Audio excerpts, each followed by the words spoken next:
It's great to speak with you today, Cole, and I look forward to hearing your views on worker intelligence to drive supply chain operations and sustainability. Can you start by providing a brief background of yourself? Well, thank you, Dustin. I really appreciate having the chance to speak with you and to communicate with some of your listeners and your readers. Um, my background, actually, if you go back far enough, I'm actually a recovering physicist. I got my doctorate in 2005 in semiconductor physics, and from there, I'd always wanted to have a broader impact than lab work, and I angled myself towards work in international development and policy work. So I went to India for just over a year and did some anti-corruption work there in Delhi, in the slum areas there, and then came back to DC and worked with the Department of Energy in their Office of Science, and then with the State Department in their Bureau of Human Rights and Labor. And in that office, I actually worked in the Labor Rights and Corporate Social Responsibility Office, and there I covered South Asia and the Middle East. So that's how I went from science into policy work and specifically into labor, and I brought some of that technology background into that role. And when I was traveling to Sri Lanka to Bangladesh on behalf of the State Department, I recognized some of the issues that many people have noted in supply chains, and started looking at the ways that we could connect with workers, and that brings us to today's chat. Thank you. Can you talk about what is worker intelligence? Sure. Worker intelligence essentially is all of the latent information that workers, line workers in factories and farms and mines in supply chains around the world have, that's not actually being tapped today. You could think of this as if you could imagine every worker having a little viewpoint, their own personal viewpoint on what the operations of a supply chain are.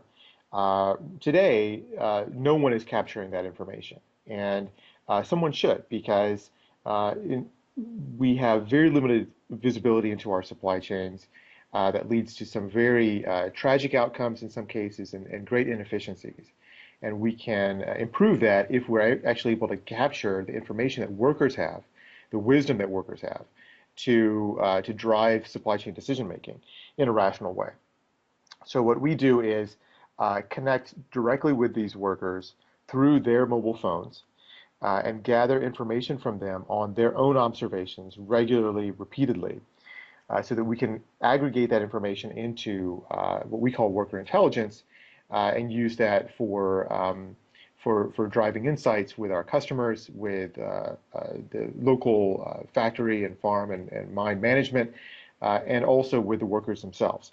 At the end of the day, we're very interested in connecting with workers over a long term, with gathering information from them, this worker intelligence, and also providing the benefits of this worker intelligence back to those workers to complete that feedback loop. So workers know where they're going to work, they know why they're going to work, they can find the best working opportunities for them, and they can help drive other workers towards those opportunities as well. And how can worker intelligence be used to drive supply chain operations and sustainability? It's an interesting question, Dustin, because we've seen some real failures of operations and sustainability here recently, particularly in the apparel sector in Bangladesh, where we've had the Tazreen factory fire last year, November, and then the Rana Plaza collapse here in April this year. And these tragedies are really an example both of a failure of operations and sustainability. On the sustainability side, it's pretty obvious that workers shouldn't be working in these dangerous environments. And if you're a supply chain manager, you don't want your company connected with these kind of working environments. In fact, you have a code of conduct, and you're trying to enforce that code of conduct across your supply chain. But again, you have very limited visibility to do that. And that's where worker intelligence comes into play to let you know about these issues before they become urgent, so that you can make some smart decisions. And on the operations side, it's also a real issue because in many cases, uh, particularly in the fire case last year and the collapse this year, uh, these factories were often being used um, as subcontracting facilities. That is, a major brand, a Walmart or a Gap or a Target or a Primark had created a contract with a particular facility, and that facility had been vetted, had been qualified to be an ethical sourcing facility. But then that facility had subcontracted the work out without notifying the buyers, without notifying the brands, and that unauthorized subcontracting leads to work for those brands going into factories that they have not approved. And we can't really know about that information. We can't really know that subcontracting is going on without the information that's coming directly from workers, so that we can see, so that we can monitor these supply chains in real time. Um, in many cases, what we're seeing now is that uh, there are a lot of there are a lot of calls for improvements in working conditions, improvements of wages and hours, and empowerment of workers. And we applaud all of those efforts. At the end of the day, just to take one example of wages, you don't know what a worker is being paid um, unless you actually ask that worker, because there are so many other people, so many other entities involved that may try to take some of that worker's income, sometimes in a legal way, sometimes in an illegal way. And if you don't understand that, then simply raising wages is not going to help you. So it's not going to help the worker, that is. So we need to know exactly what the situation of individual workers are. We need to be able to aggregate those situations up to get a very good picture on what the working conditions are like, so that we can drive better sustainability, better responsibility in supply chains, and also drive better operations. Um, when we look at some of the major operations questions that supply chain managers are facing, they're often looking to find suppliers that can deliver quality products on time, on budget. Um, and if we can gather some insights from workers into the conditions inside a factory, the maintenance of equipment, the management practices, then that gives us great insight into how products are actually being made in that factory, and it actually allows us to compare facilities against each other, so that when you're making a sourcing decision, you can look at the track record of a particular facility, even if you haven't sourced from that facility before. And it's very important to get that real-time information. That's why we're talking about both the operations side and the responsibility side. And why should this be done? Well, first off, we're talking about supply chains that are very, very complex.